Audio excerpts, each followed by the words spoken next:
The Oklahoma City Thunder is a young franchise that has never won a title. But though founded in 2008 and only enjoying limited success since, at one point they had one of the most talent-laden teams in NBA history.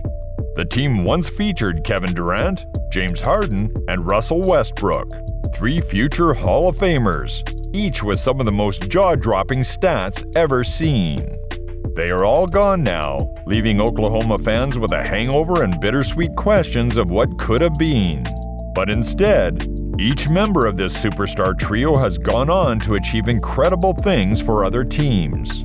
There is no disputing the top-level talent of Durant, Harden, and Westbrook. However, they have other less positive traits in common as well. To varying degrees, they have all been accused of being ball hogs, developing oversized egos, and generally being poor teammates. Only Durant has gone on to win a title, and critics say he could never have done so without Steph Curry carrying the team. In this video, we will try to answer that elusive question. What would have happened if the jaw-droppingly talented Thunder team of those bygone days had stayed together? Would they have brought titles and glory to Oklahoma? Or would they have remained that dazzling group of losers we all remember? Of course, it is always difficult to engage in counterfactuals, but we can always look to what these players achieved later in their careers for clues. So, could the three-headed Oklahoma City Thunder have turned into a title-guzzling machine? Let's find out. The Thunder exemplify how strong draft selections can transform a poor team into a contender. In 2007, the team was still in Seattle. The Supersonics would only relocate the following year. That year, they had the second pick and used it to pick up Kevin Durant from the Texas Longhorns. They would not regret missing out on number 1 pick Greg Ogden, as Durant won Rookie of the Year honors. In 2008, the Thunder nabbed Russel Westbrook in the NBA draft, taking him 4th overall. Westbrook was quickly the best player in the draft. James Harden was picked 3rd by Oklahoma City in the 2009 NBA draft. The Thunder did well to pick him ahead of Blake Griffin and Hasheem Thabeet, who now plays in China, though they could have picked Steph Curry, who was selected 7th. So, the deadly trio was in place for the 2009 season. In 2009-2010, the Thunder had an atrocious .280 record, but the maturation of Russell and Kevin, alongside the addition of Harden, turned the team around. They made the playoffs with a .610 record despite being the youngest team in the NBA, with one of the lowest payrolls in the entire league. And though Kobe Bryant and the Lakers bounced the Thunder in the first round, it was undoubtedly a strong season. After years of losing money, the team was even turning a profit. It seemed good times were just around the corner for Oklahoma.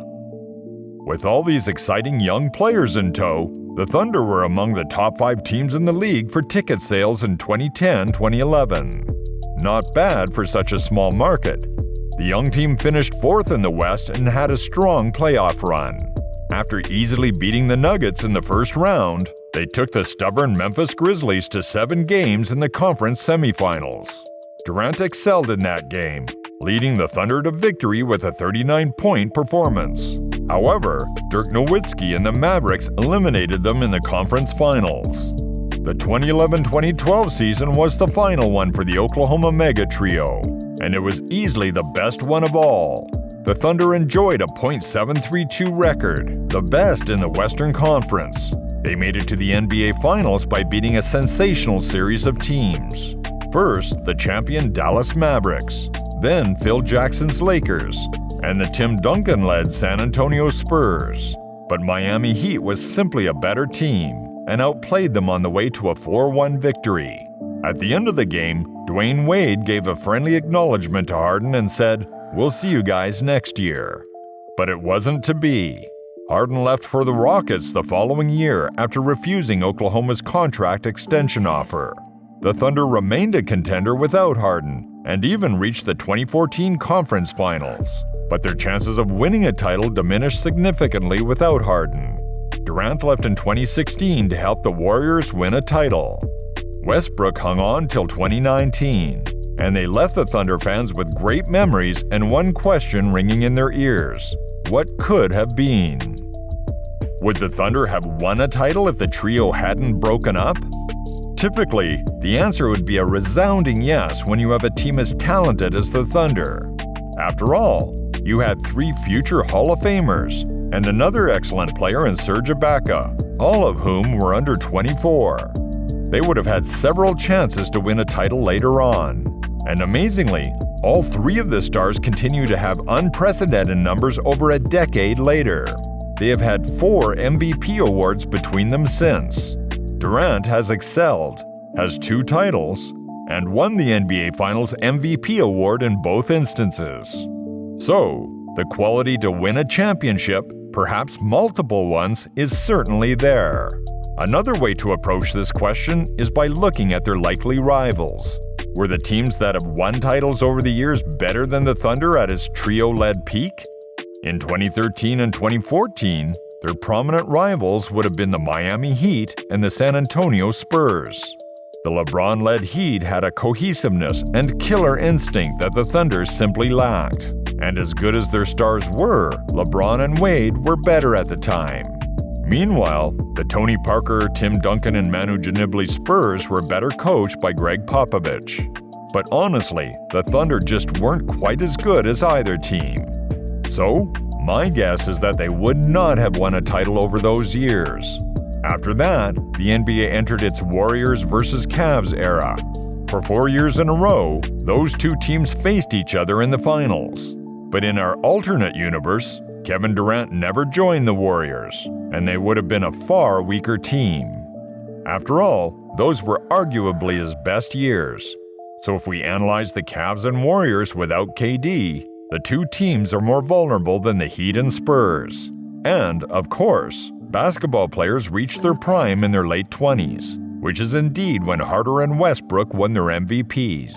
So, there is an excellent argument that the Thunder would have reached at least some of those NBA Finals instead of the Warriors and picked up a title or 2. Perhaps the most obvious candidate for an Oklahoma Thunder title, at least theoretically, was 2019. We all loved seeing the scrappy Toronto Raptors win the title, but realistically they were one of the weakest champions in recent history. What about the last few years? While the champion teams of recent years are definitely beatable, the superstar trio has weakened a bit since 2020. None of them have won an MVP, and Harden, in particular, has lost much of his explosiveness to injury. Indeed, Harden and Durant reunited in 2022 after James was traded to the Nets. And as we know, that did not lead to a title. So in conclusion, based on basketball quality, the most likely outcome is that the Thunder would have won 2 titles or so between 2015 and 2019, and probably faded as a contender after 2020. But there is a dark side to the careers of all 3. Each has been accused of being a selfish player and even a lousy teammate. Let's start with Harden. While he is one of the most explosive scorers in history, at his worst, he looks to stat pad at the expense of efficiency. Throughout his career, James has thrown up contested and low-percentage shots. The result isn't just a lot of missed scoring opportunities. In addition, Harden's teammates are often unable to get into the game because they are just not touching the ball.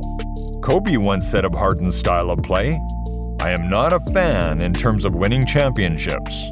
I don't think that style is ever going to win championships." And if you think that criticism is harsh, Westbrook has borne the brunt of worse. Look, Russell has put up some of the best point guard numbers ever seen. The man has put up triple-double averages in 2 different seasons. But while he has shown an incredible ability to put up great numbers, he hasn't excelled at winning games. His shot selection can be infuriating, and missed shots from difficult angles earned him the nickname Westbrick, especially not when it really matters. Part of the problem is his defense, which has ranged from mediocre to atrocious. Westbrook is also noticeably poor at off-the-ball movement on offense. The bottom line is Russell seems bored if he doesn't have the ball. But as any coach will tell you, you spend more minutes off the ball than on it. But he has some severe problems with the ball too. The point guard averages 4.1 turnovers per game, the highest ever for a player with 400 games or more. Between his ball hogging and turnovers, it's hard for his teammates to get into a rhythm. Sound familiar? That leaves Kevin Durant as the grown-up of the trio. While not necessarily the most talented of the four, KD is easily the most complete player in this group. But while his play on the court is far less selfish than the others, he can be a terrible teammate. The debacle of his tenure with the Nets is perhaps the best example. After a November loss, he asked, "What do you expect from this lineup?" Not long after, he demanded a trade and is now playing for the Suns. The failure of the Kyrie Irving, James Harden, and Durant super team reflects a problem with KD's legacy. He has never been the leader of a championship team. Durant won titles in a system built around Steph Curry, but he couldn't leave the Thunder or the Nets to glory as the main star. So what is the bottom line? There you have it. In terms of talent and raw ability, there is no doubt that the Oklahoma City Thunder had the talent to win titles, possibly even dominate the NBA in the late 2010s. But the personality and playing style of each of these guys is problematic. They all like to play selfishly, demand trades when things aren't going well, and can be problematic teammates. But if they had remained together, things could have been different. Take a look at the Boston Celtics in 2022-23. For years, people said Jason Tatum and Jaylen Brown couldn't play together, but they have learned to cooperate and adjusted their game to create a well-oiled machine at TD Garden. And most likely, if the Thunder had stayed together, each would have learned to put their egos aside for a greater cause. But with their unpredictable personalities, it is no surprise the core could not stay together, denying us the pleasure of watching this dynamic trio coalesce into champions.